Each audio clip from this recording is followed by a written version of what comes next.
Women of Reddit, what hints have you gave your crush that they missed? 1. We snuggled all night watching a movie together.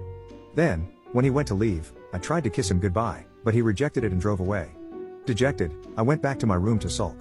He calls me 10 minutes later asking to meet me outside. I get outside and he shouts in disbelief, "Wait, were you trying to kiss me? Does that mean you like me?" Boy had legit driven away and called his friend because he was confused, and thought I was giving mixed messages about liking him or not. 2.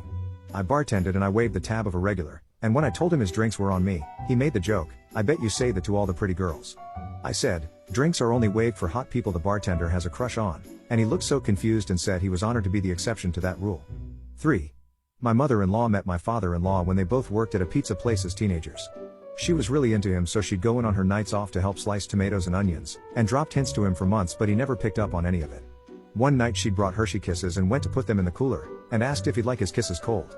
He said, "Actually, I prefer warm kisses," so she said okay and kissed him. That was when he realized she liked him. She blushes when she tells the story, as she admits that was very unlike her, but her gut said to go for it. They've been married for 40 years. 4. In high school my hints were to act like I couldn't stand the guy and that they were the person I found most annoying and uncrushable in the whole school. Shockingly misinterpreted, every time. No idea why. 5. He asked me directly, "Can you give me one clue on who your crush is?" And I just looked into his eyes for a while and said he had brown eyes. He didn't get it until he looked in the mirror. It worked out fine though, we've been dating for a year now. 6. I'm not good at picking up hints, but one hint I didn't miss was when she stepped over the table at a crowded bar and sat in my lap facing me. 7. My now wife and I were at a friend's for a kickback. It was time to go to bed and we were not going to drive home as we both had a drink or two. There was only one blanket. I let her have the blanket and the bigger couch. It took an hour for me to understand that she kept offering to share the blanket and the biggest couch in a non-platonic way.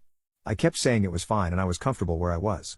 If she gave up and stopped trying to convince me that we could share the blanket, I would have no idea where we would be. 8. Told my now husband probably 6 times, "You are such a great guy, I'd date you," in response to him talking about being single. After the last time he finally said, "Wait, really?"